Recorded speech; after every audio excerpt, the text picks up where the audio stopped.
Hi everybody, Paula Caldwell here at Patchwork Plus.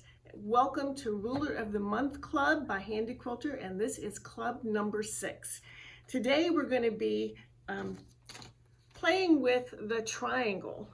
And so the triangle, there are two to choose from. One is going to be a right angle triangle, and then one is what we call an equilateral. So all the sides are the same.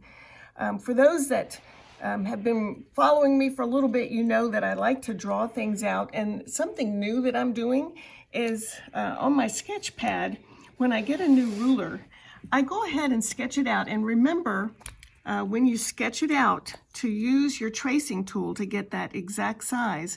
So I'm taking measurements, and so this reminds me, I'm getting, quite a few rulers these days now as we keep having our classes, and so this kind of helps remind me where these shapes just might fit in to what my project that I'm working on. So if that's a tip that would help you, I encourage you to do it, and I just take the measurements that would be helpful. So today you can see that this is our equilateral triangle, and so it looks larger than that, but of course when we trace it out, we lose that 1/4 inch all the way around. And then the right angle ruler, so two sides are the same, and then we have that hypotenuse, if we remember our geometry, and then all the way around. So just a helpful note maybe for you as well as for me. Again, reminder that when you're tracing out your designs, to use our roll along, and those are here at Patchwork, and they come in two, and I found a little way to corral mine by keeping them in that little container. Of course, your idea sheet is on the back of your package, as well as on your handout that you would have received. So we're going to look at some of these today, and then in addition to those, I play around a little bit. So what other ideas can we come up with, and how can we use this ruler, this template? So this one I think is on the back, and it's really just moving your ruler up a certain amount, and that all depends on the design you're going for. But you can mark it on your ruler and then each time move it up the same amount. This is just point to base, point to base. This one I simply did the outside shape and then moved it down a certain amount to get that smaller triangle. And then I just played around with different depths. This is a fun idea, especially in sashing or border. So you're gonna stitch out your triangle and then turn it, stitch the other way, and keep doing that. And then you're gonna alternate parallel lines that are parallel to this side, and just keep moving that back and forth. On paper, it really loses the texture that it creates, but it creates a wonderful texture when you're trying to get some dense quilting in. Of course, the pinwheel, we just draw our diagonal, horizontal, and vertically, and then put the hypotenuse all the way around, going in the same direction. This is, I thought, well, why can't we do curves? And you can do curves. So I just use my C-shape wave, or C-wave, I guess, HQ template, and did a wave, and then just kind of put it in the center and followed it. And you could do it with the 90-degree as well. And then again, this one is just up and down, up and down. And if I knew that I was going to go in, when I did this here, I would go ahead and go in and do that inner triangle and do fill if I had the right thread. Usually thread you want a finer, fill rather you want a finer thread. So just playing around with designs. Again, another wonderful sashing or filler for some designs that you might want to use. This one is created just by taking our triangle and stopping. Rather than completing the triangle, I stopped and then turned the triangle. How did I do that? There it is. Turned the triangle and then completed it, and you got the diamond shape that you could embellish. So again, if I were using that, I would measure from here to here just to see if that was going to work for whatever it is I'm working on. If it were a little bit small, you could always echo it and make it a little bit bigger. And then this is like a spinning wheel, I guess. And so you're using the center and then rotating around that center each time. Now, I had the thought, since I had these lines here, you know, to see what it looked like to do that. So you might play with that. But this is just using an X, not a vertical and horizontal, but an X on your. So some other ideas besides what you see here, and I hope these are helpful. One little trick I did learn in doing this one, you can see I've got a horizontal and vertical. And you can start your first one on the midline of your triangle using your vertical. What I did was start, well, and you typically one way or another. So if you want to turn it, I have my 1 here and my 2 there. See, that's why I make notes, because I have no memory anymore. So I did these 2 first. And the reason I did that was because I've got my vertical registration line drawn. And so when I move my ruler, then I kind of have a sense of where I'm going. So I do this one. Well, we're pendant. I'm backwards, so we'll pretend that's 1. And then 2. And I can see my vertical line, and that lets me know where my 1/4 inch is. So for me, it was just a helpful visual to keep me true to filling in that space. So I did opposites and then filled in around. So that might be helpful to you. Okay, just some ideas. So I think we're ready to stitch some things out. The other ideas on your idea sheet were pretty standard things we've done before. If you try those and have some questions, you can always just let me know and I'll be glad to help. But we're going to look at these and then some other ones today. I think we're ready to stitch. Let's go to the machine. Okay, so let's start by just making some triangles, toe to toe, if you will. Now, one thing to remind you is this is a template that we insert our foot into. So we want to be careful and we want to raise our foot all the way up. And I'm going to go ahead and put my needle where I want it. Bring my thread up.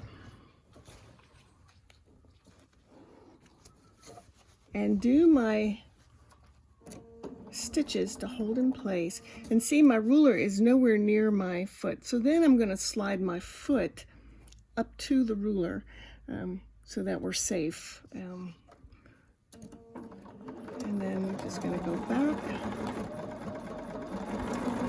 forward, and down.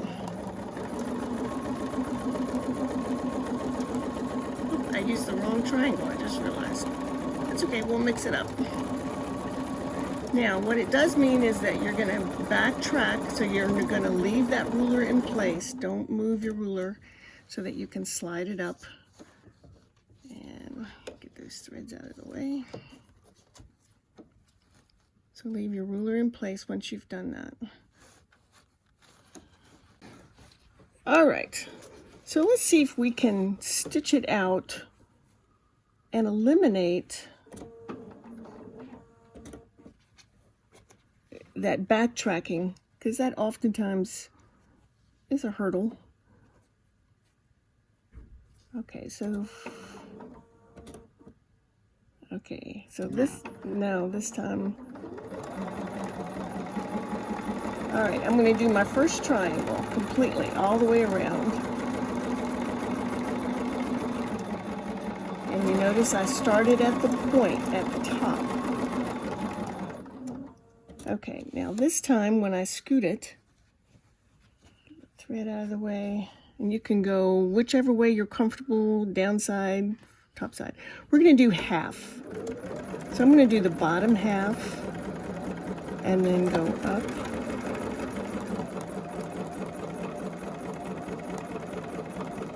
And stop at my point. I'm going to scoot my ruler up.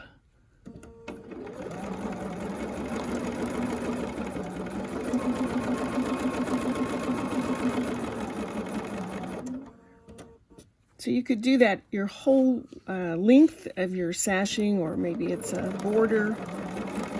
And then once you're ready to come back,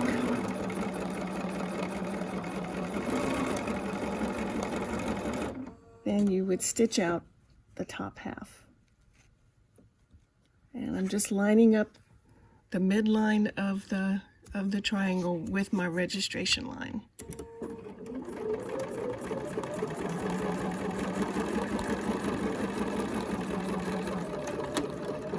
And my thread just broke. Okay. All right, so the thread broke, and we're gonna pick it back up and go in. All to just complete that little section. Okay, so I think for me, it would a lot depend on the design, and that's something for you to play with.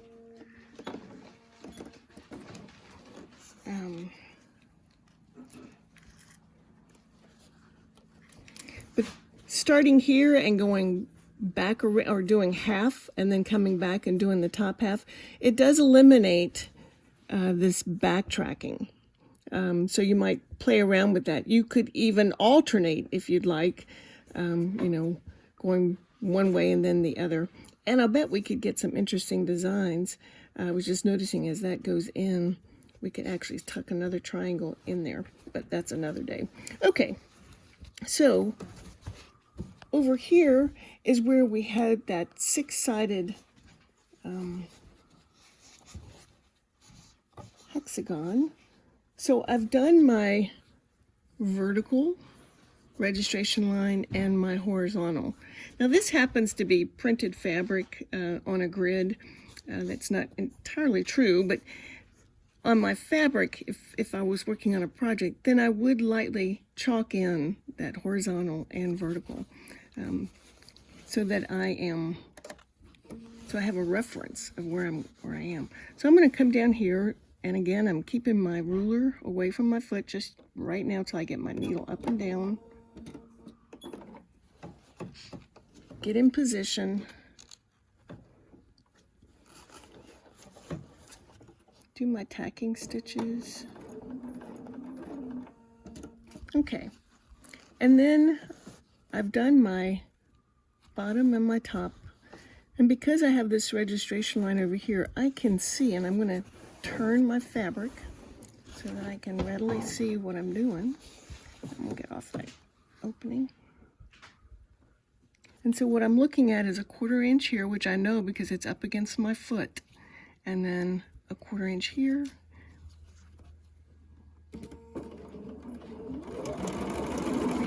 and again, the way I'm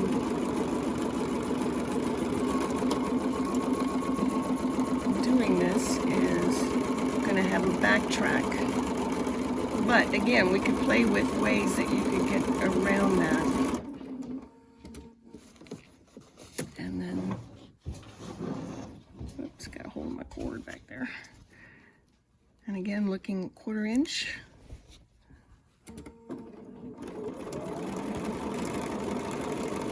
Oops, and I'm off.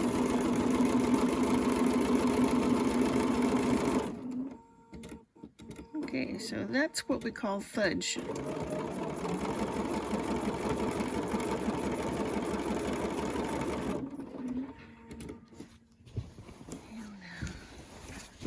Keep turning. And we'll do 2 more. 1/4 inch. One thing that would make a difference,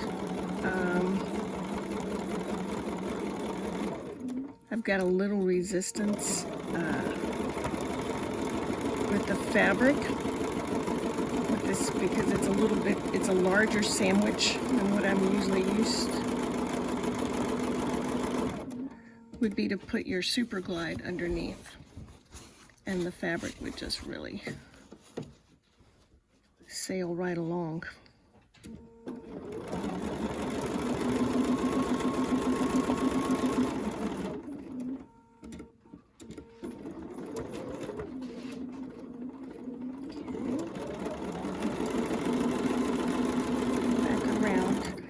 Now you could stop there, or you could backtrack to the center, keeping all of those lines a little bit heavier then.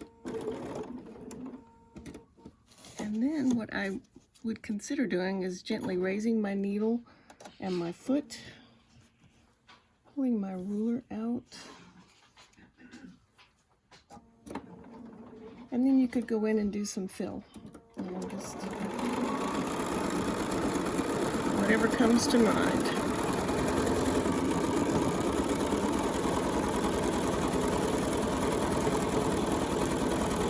Or you could do an echo.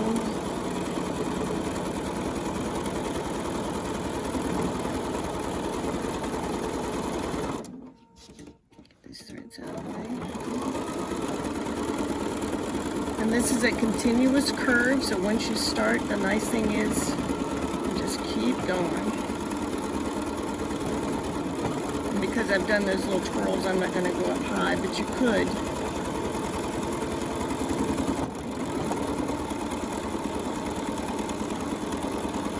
I'm using my foot as my guide. So this particular pattern has a lot of possibilities to it. You could even do that 1/4 inch arc here and create a real pretty window, if you will, triangular window. There we go. If you can imagine that all the way around. Do that one. Okay, this is the pinwheel, which I've put triangles now in the way, but we can go ahead and complete it. Actually, let's come over here. We'll just start from scratch. So remember, we're going to keep our long side, the hypotenuse, along our vertical and horizontal axis. Pull my thread up, tack them in place. Okay, so now I'm gonna have mine twirling to the right. So instead of working backwards, I'm gonna turn this way where I can see a little bit better.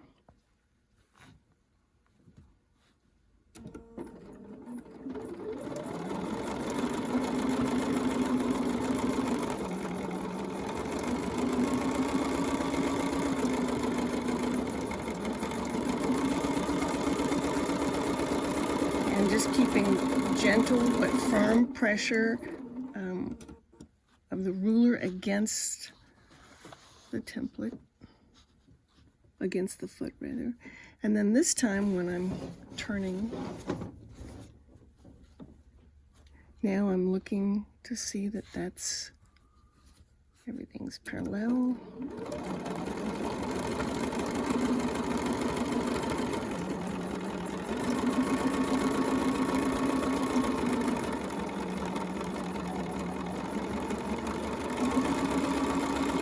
Coming back in. Okay, then we're going to turn it.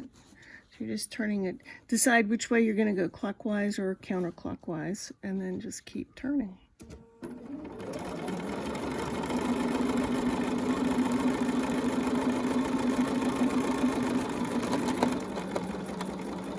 Doesn't sound very happy.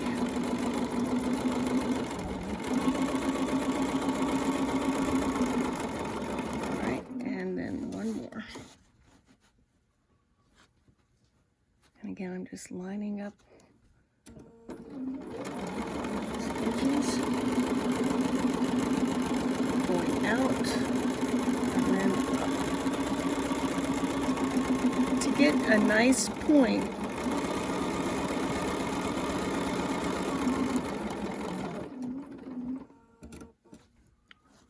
it's nice to kind of pause for a minute at the top or at a corner. And that's true on any point if you want a nice sharp point. If you move too quickly, then you'll get kind of that rounded edge rather than a point. Oops.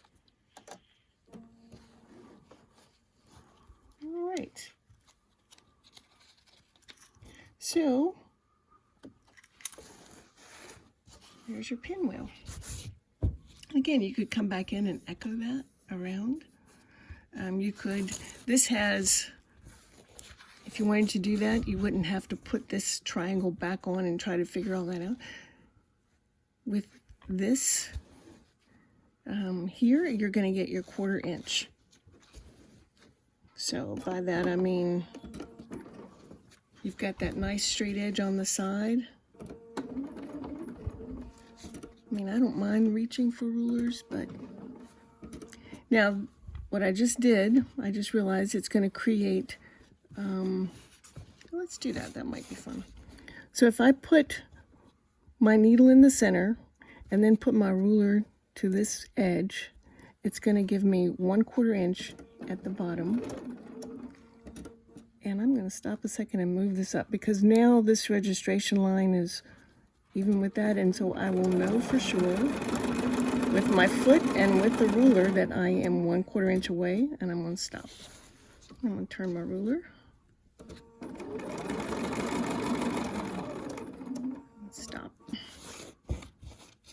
And then turn my ruler.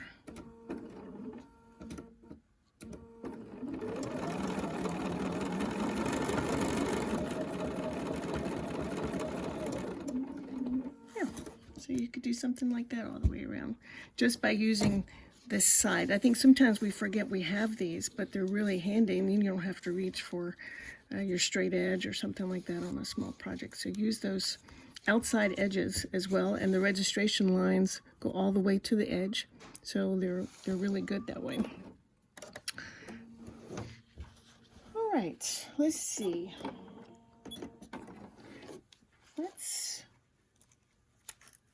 Oops. Come back and do one more. And this time when we move our triangle, we're going to move it a certain amount each time. Now I'm thinking about backtracking. So I'm going to use this as my midline. And I am going to start at the top of my triangle.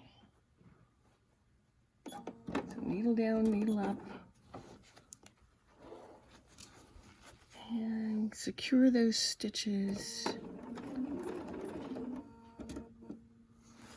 Move my ruler down.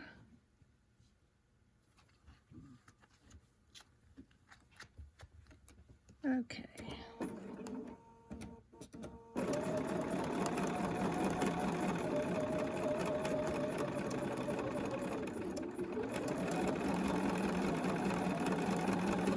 Sometimes it is easy when you've got straight edges like this, these are all straight lines, to go a little fast.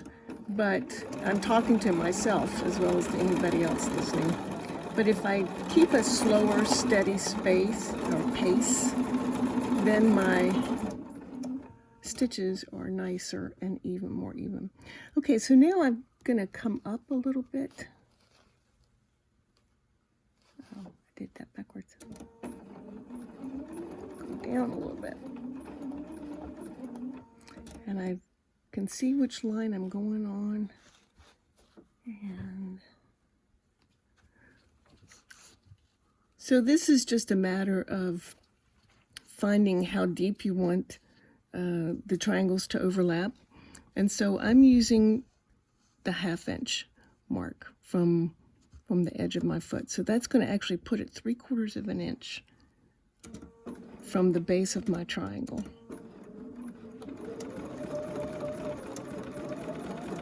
Travel up.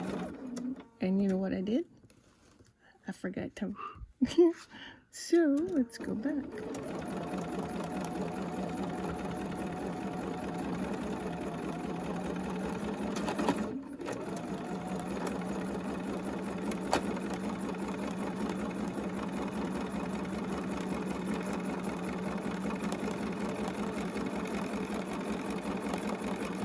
So it would depend on the project in what I was doing, and whether it was mine. If it were not mine, I'd take that out. If it were mine, I don't have an affinity for taking things out. So what I might do then is make it a design element. And I'm just going to follow up. Put my ruler down.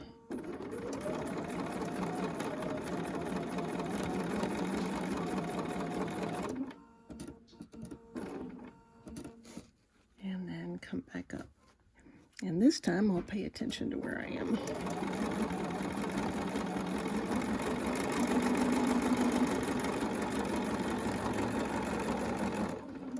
Okay, not bad. Maybe that's something, you know, sometimes mistakes are gateways to being creative. So to do this properly, then you're going to come back down. I shouldn't have moved my ruler. Travel back down. I'm looking here, 1, 2, 3. I know I want to stop here. And that's going to give me my 3/4 inch up from the base.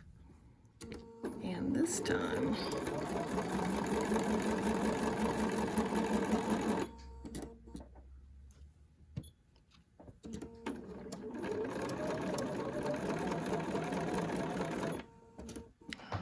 didn't like the thread.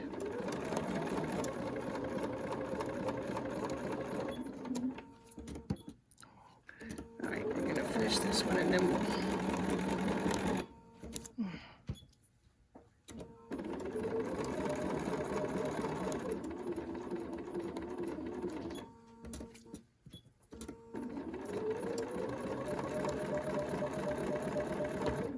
Okay.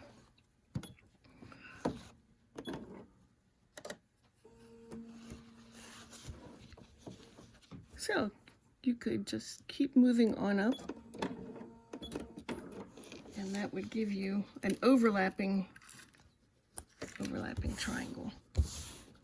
So it could be just toe to toe, or it could be come up with your own design, or you can keep overlapping them that much all the way up. Lots of ideas. A very simple shape, simple triangle, but with a lot of possibilities. Good things to play with. So we're going to head over to the long arm, but for those that are on the domestic, again, hang with us because the stitch out, the patterns are the same. It's just the methodology of how we get there. So stay with us and we'll go over to the long arm and stitch out a couple more patterns. So we're going to stitch out some more. Now, as a reminder, I've got my ruler base on the machine. Got to have that on to do ruler work. And I've got my shore foot on as well. So let's see here. I'm going to bring my needle up. Oops.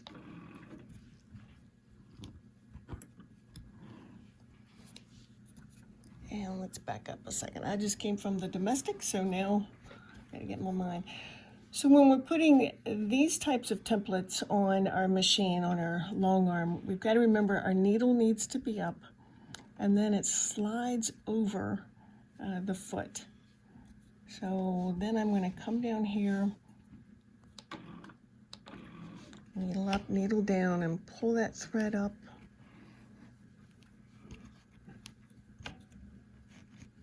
And then just take a couple of stitches here.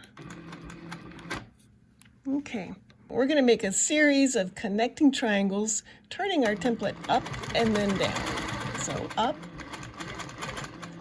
and I'm going to stop and reposition my hand, and come down, and then I'm going to turn my template so that the triangle now is going the other direction. So now what I want to make sure is that instead of being here or here, that my registration line is lining up, and there's a true 1/4 inch there. Okay, and then travel back down.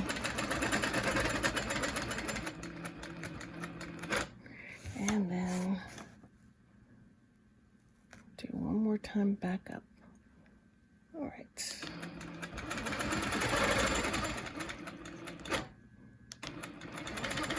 So what you could do is do your up and downs and then come back and do, do your lines all the way across. And that would save backtracking.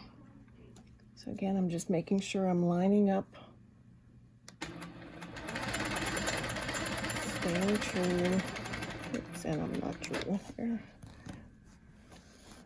And what I'm going to do, now we have that 1/8 inch ruler. You could do 1/4 inch, you could do 1/8 inch. So I'm going to try an 1/8.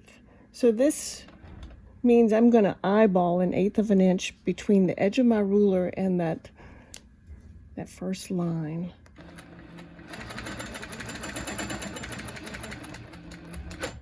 Now, depending on how exact you want to be, you could even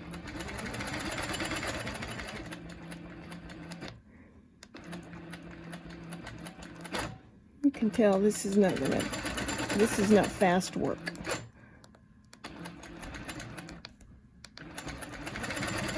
So I'm just scooching over.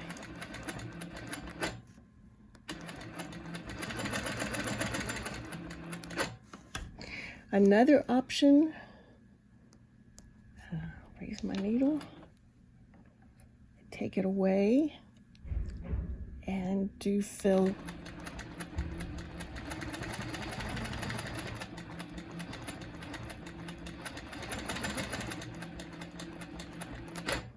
Or you can go back and use your edge.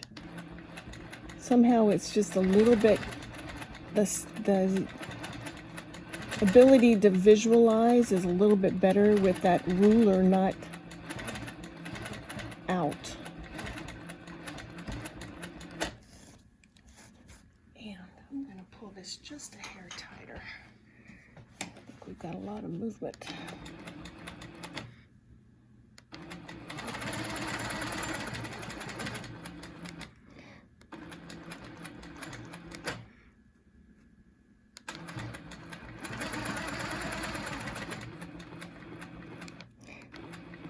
Drawing a straight line is challenging, and then when you put it on the diagonal, it is.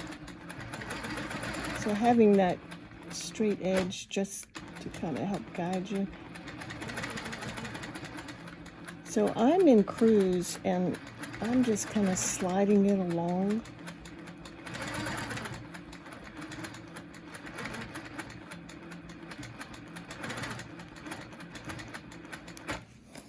And then we'll come back and do that bottom edge.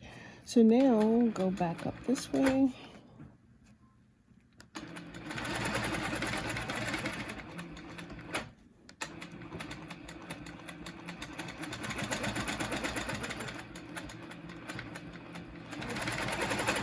And I'm kind of counting 1, 2, and then down. 1, 2, and then down. 1, 2, 1, 2. That one's a little wide. 1, 2.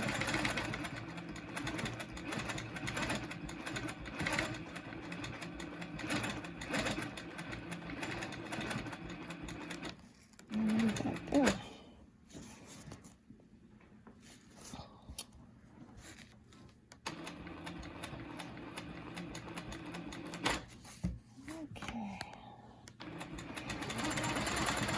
We have a default by nature of which way we like to stitch, which way is easiest. Some people prefer only going left, right, or back and forth, or up and down. But part of the challenge, I think, and fun is practicing so that we feel not only versatile but competent enough that we can go in different directions.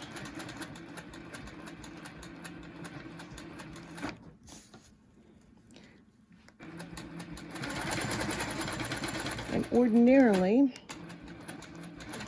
I would probably be standing a little bit more to the right. But because we're trying to film as well, it's a little harder to do.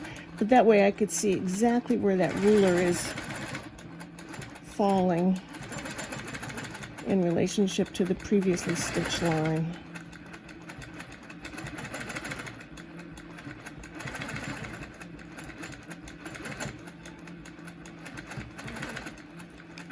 There we go. Fun texture. And then you would come down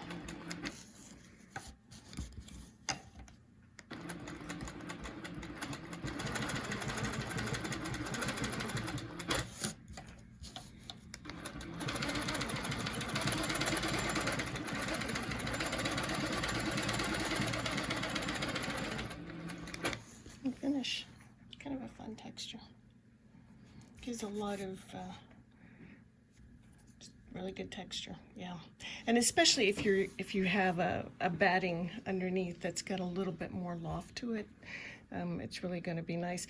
The other thing you could do is alternate, leave this one blank or leave this one blank, and so whatever isn't quilted is going to puff up a little bit more, and so that would be a visual that you might want somebody to pick up on.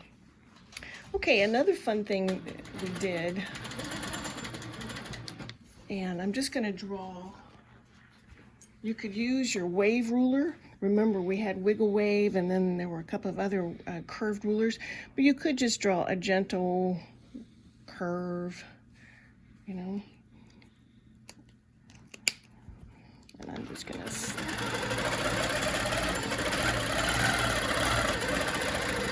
why do straight when you can do something fun? Okay, so remember we want our needle up so that we can insert our ruler that goes right over the foot. So this time it just kind of play around with, I've got, what I'm looking at is the midline on the ruler, both in the back and then the front. So I don't think this is going to be exact. And there will be some backtracking.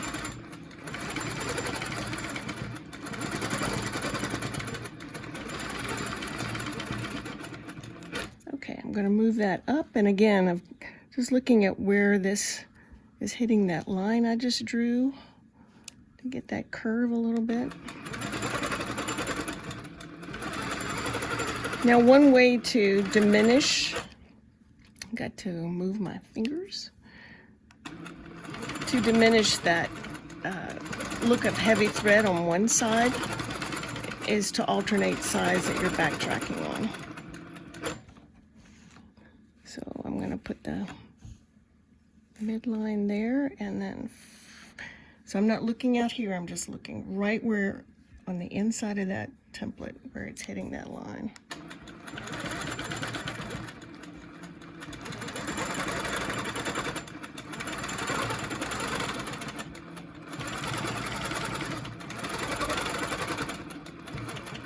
And remember, the key to backtracking on something like this is to not move your ruler once you've made your first pass.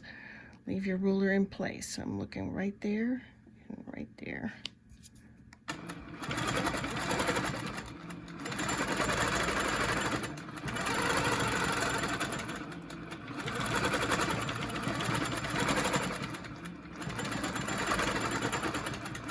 Off just a hair. The nice thing too about your vein that you're going to chalk in is that once you're done, it's gone. So it won't be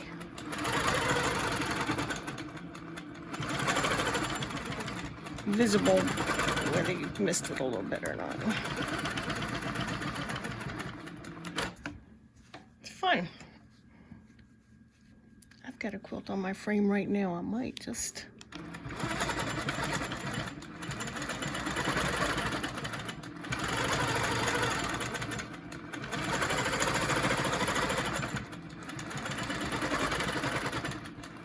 so you get the idea.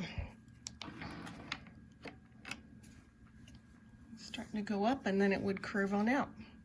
So fun. You could come back in and again echo it inside, depending on what you have going on. If you're using it on a project, what you have going on around it, you could echo this.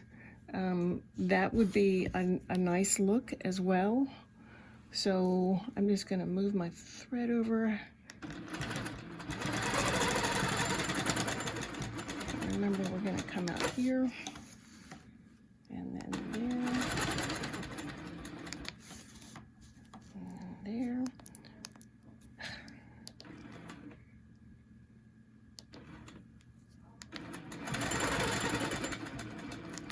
So I'm using my foot to tell me when I'm a 1/4 inch out. I'm not quite there yet. There it is.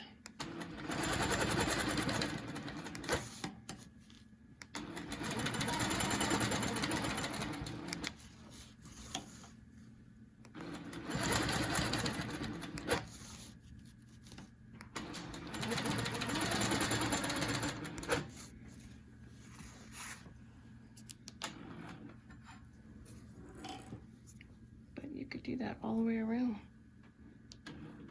Do a fill on the inside. Nice pattern. Okay, so the triangle. 2 triangles to play with. Equilateral and the right triangle. So play with those. Have some fun. Let me know what you're creating. Next time around, we're going to visit Leafy. Leafy is what it says, a leaf. So, but he's got a curved end and then he's got a pointed end. So we're going to play around and see what we can do with him. So good luck with this, and I hope you're still thinking about your sampler and what designs that you might want to try on it. I know I'm starting to play around with ideas, and pretty soon we'll be at that point where we're quilting on our sampler, and that will be tons of fun. So see you next time. In the meantime, stay well, stay healthy. Thanks for being with me.